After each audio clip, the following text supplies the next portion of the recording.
Good morning lovely, ZoëTwoDots here with some more Pokemon Go goodness for you, and today we are talking about the Yokosuka event in Japan and my top 5 tips for traveling in Japan. Just a few little sneaky extra tips. So first of all, let's jump into the Yokosuka event that is starting next week. So the event will be running from the 29th of August until the 2nd of September, so Wednesday to Sunday next week. The event is taking place over 3 separate parks in the Yokosuka area, so those parks are Verney Park, Mikasa Park, and the Kurihama Flower World. So all 3 of these locations look like pretty gorgeous spots to be out playing Pokemon, considering the weather at the moment is just sunny and gorgeous in Japan. Hopefully this week keeps up that amazing weather, and all the Pokemon players and trainers can get out there and catch some awesome, sweet, rare Pokemon. So for this event, you will need a QR code to participate. So if you haven't been given a QR code from the registration lottery, unlucky, you won't be able to see anything in game at any of these locations. So you must have a QR code to participate. If you have got more than one QR code for different days, that doesn't really matter because you'll only get game access to one of the days. So whichever day you scan in first, that is the day you'll have game access for. And if you try to scan the QR code in on a separate day or a following day, you won't see anything. It'll probably just give you a little error. For example, for GoFest, I had my own ticket that I purchased for the Saturday, and I had a Sunday ticket to basically cover the event. So my Saturday ticket could scan in and worked perfectly fine. My Sunday ticket would just give me an error code, which I expected. In no way did I think that I should get 2 days of game access, and that was not what I got, so happy days. It was just so that I had a little wristband on saying, you know, hi, I'm here, I'm allowed to film. Happy, all good, wonderful. But yes, the game will know, the game will prevent you from scanning in a second day, a third day, anything like that. So if you have got more than one pass, don't even bother, it's not gonna work. With these QR codes as well, there was recently a post on the Yokosuka event page. This is translated from Japanese, but this is, as I understand it, it pretty much states that due to confusion, you will be able to check in at any of the 3 parks. Originally, you had to check in at your park that was designated, so either Verney, Mikasa, or the Kurihama. At the moment, it appears they've changed it that you can check in at any location. However, they are urging people to please check in at their designated park to reduce congestion. If everyone goes to one park and tries to check in, it's going to be an absolute nightmare. So please guys, do check your tickets. Make sure that you go to the park that you're registered for to sign in there. Afterwards, it's, as they said before, free access to any of the parks. You can mill around, swap locations and things like that, but please guys, let's make this as efficient and smooth as possible. Go to your designated location to check in. So to check in, you will find a Pokestop on the map, spin it, and then it will pop up with a window to scan your QR code, scan it in, and Pokemon should be appearing all over the map for you. In terms of which special Pokemon will be spawning, we'll be seeing Tropius and Unown as in increased spawn. So Tropius, obviously not a Japan native Pokemon. It is a regional Pokemon for the Africa / Spain / I'll put the little map up here for where you can find Tropius in the real world. But it will be spawning through these 3 parks. It'll be spawning at this event. I am hesitant to say at all 3 parks because they have said that the 3 parks will have different things spawning. I would imagine that the Unown and Tropius are across across all 3. I'm guessing. And then perhaps other, maybe there's a water biome thing at one of them, and a fire biome at another one, and ice at another one. I would imagine to reduce congestion that they wouldn't have Tropius and Unown only locked to 1, because that would be a nightmare. So this is just a guess, but I would say that Tropius and Unown will be at all 3, and then the specific differences of each park will be possibly biome related. Along with that, Phoebus and Torchic will be spawning in increased numbers all over Japan. For the entirety of Japan, Phoebus and Torchic will be spawning in increased numbers, and worldwide we will see an increased spawning of Wingull. So everywhere around the world will have Wingull spawning in increased numbers with a shiny chance available. So shiny Wingull there and shiny Pelipper there.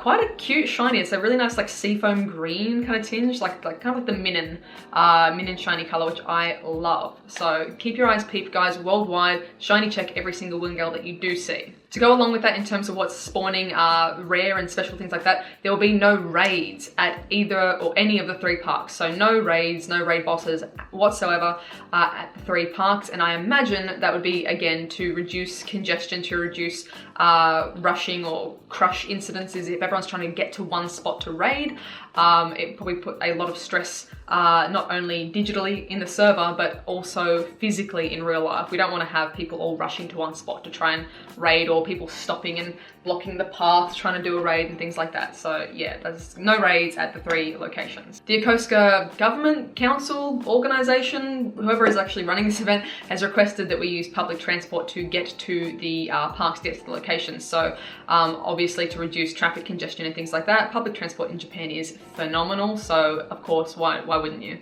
So for Verney Park, it is a 1-minute walk from the Yokosuka station, pretty close. So that's going to be probably a pretty busy station that day, anyone who is at that park. The Mikasa Park can be accessed from a 15-minute walk from the Yokosuka Chuo station, and then the Kuriyama Flower World can be accessed from a 15-minute walk from the Keikyu Kuriyama line station. Also starting on that weekend, so on the Saturday, Sunday, worldwide, the Professor Willow Global Catch Challenge will start. So if we can complete all of Mr. Willow? All of Professor Willow's challenges across the weekend worldwide, we will unlock the Japan Yokosuka, like that bonus unlock, but also, drum roll, because we've unlocked the other 2, the ultra bonus, which we can speculate until the cows come home what that might be, but that will be unlocked too if we are successful, which I'm sure we will. We're pretty keen at this point to find out what the ultra unlock is, so I think everyone's gonna be smashing out as many research rewards and requests as they can. So then following that, most likely the bonus, so the Japan unlock bonus should start, like the Stardust one should start the following Monday, Tuesday, depending on your time zone or where you are in the world. So most likely for Asia Pacific, it will be the Tuesday, I think, and then America's on the Monday. And then the weekend after that, so the weekend after the Yokosuka event should be Moltres Day. Most likely, so most likely seeing shiny Moltres appearing in raids throughout the Saturday or whatever your normal community day hours are. But most likely the Saturday, as it has been with the last 2.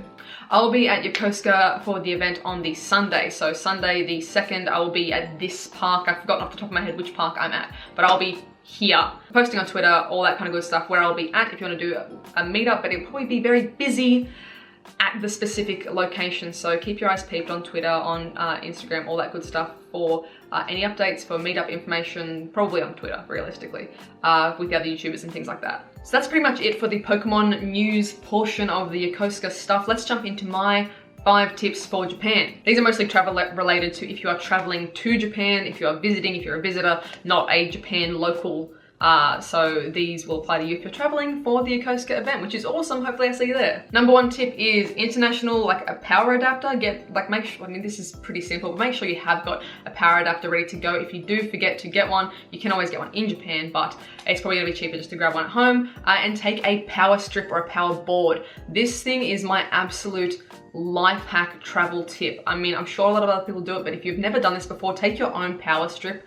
These are absolute lifesavers. You don't be charging, you've got like 2 wall sockets at the hotel. You don't be charging your power banks and your phones and your cameras one by one, and then your friend or your partner has to then take their turn charging stuff. Take your own power strip. You can charge everything all at once, and then you only need 1 wall adapter as well. You don't need to have 2, you don't have to spend the money on 2 wall adapters. You just got the one and a whole strip of stuff to plug in and go. I absolutely never travel without my power strip, power board anymore. It's just, I honestly, it drives me nuts if I don't have it. It's phenomenal and it saves so much time. Tip number 2, as always, is the good old Google Translate. This thing has become more and more robust as the years have gone on. This thing is an absolute lifesaver if you get stuck. First of all, if you want to go from Japanese to English, it has the camera function. So you can look up a piece of text. Sometimes it will live translate. My handwriting is absolute mess, so if I take a photo of the image, say for example it's a menu or something like that, it will highlight the Japanese text and I can swipe over it with my finger and hello, how are you? Sometimes it works really well for the live translate. Sometimes it gets a bit confused with fonts. So snapping a picture and just swiping in, coloring in what you need to, it will translate for you. You can also use handwriting. So if you see something on a shop window or whatever, for whatever reason you can't use the camera mode, you can just type right in what you see. And it will translate it for you, what you type in there. So, hello. Another great function for this as well is the conversation. So you have voice and conversation. It will try and detect both languages. For example, sumimasen, Yokosuka eki wa doko desu ka? I'm sorry, we're in Yokosuka Station. And if you wanted to ask something in English and have it translated into Japanese, excuse me, I'm lost. Could you please help me? Thank you very much, Google. So this thing is an absolute lifesaver. You can download the Japanese dictionary as well so that you can use it offline. So say for whatever reason you can't get on Wi-Fi, you can't get on 3G, anything like that, you can pre-download the Japanese dictionary and translator through the app so that if you're stuck offline, you can still use these features. Third tip is cash money. Japan is still very much a cash-based economy. Certainly there are still places that accept card, credit card, debit card, things like that. You can still find them, but I mean, even when I was there in April this year, I don't think I saw a single place that took PayWave. At least in Australia, everywhere now is like PayWave crazy. Everything's digital, everything's on the card. Japan is still very much cash-based, especially if you're going into restaurants or little ramen bars or food shops, stalls, things like that. You're gonna be using the vending machine, chuck your money in, pre-select what you're wanting to order, you'll get a little ticket and give that to the staff members there. So you're not gonna be using any cards in those machines. Again, with that, some cards just, we had one particular issue with one of our cards that should have worked in Japan, but for whatever reason, a particular terminal, so a particular branded terminal in Japan would just never read our specific card. Other machines could, but this terminal would fail to take the money, and then our bank would have the money held in limbo. So it's like showing that there's a charge on the card, but there wasn't a charge on the card, which caused a bit of a stress when trying to check into one of our hotels and pay on arrival. So I really recommend just cash for way less headaches. Way less headaches, and you're at a lot less risk of theft. Carrying around large amounts of cash, Japan has a very low crime rate. The people you want to look out for are the tourists, realistically, in terms of theft. So yeah. Go for cash, way easier. If you do need to get cash out or use card, the 7-Elevens, and I think now Family Mart as well, but 7-Eleven definitely, their ATMs in there, you can use any card, international card, whatever, put it in and withdraw cash without any ATM charges or ATM fees. It would just be whatever your bank charges you for the conversion rate or for any international charges through your own bank. But the actual ATM won't charge you a fee at 7-Eleven, which is awesome. Tip number 4, Rail Pass or Suica. What should I use to get around on the trains in Japan? So Rail Pass is pretty awesome if you're doing a big trip in Japan. If you're only hanging around Tokyo, if you're only going for the Yokosuka event, just milling around Tokyo, go the Suica Pass Mo Ikoka card. I think Suica is the one for the Tokyo area. This is like a preloaded or reloadable card.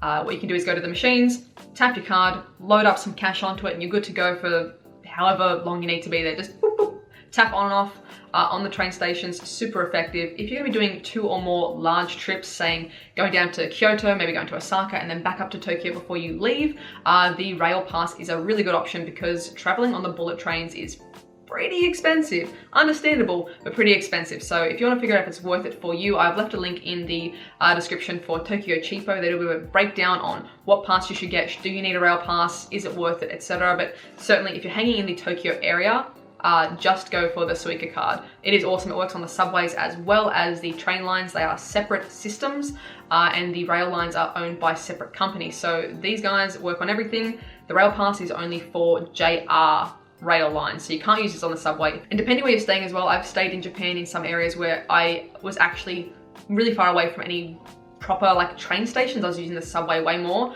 So this was useless during that time, and this was absolutely golden. So get online, do a research and see which one you actually need for your trip. And last tip is just to be respectful generally. Do as the locals do. If you're stuck or you don't know what is socially acceptable or what you should be doing at the time, have a look around you and see what other people are doing. One big thing I noticed when I'm in Japan is people being really loud and noisy on trains, tourist-wise. So pretty much in Japan, it's common to be very quiet on the trains, be very silent, respectful.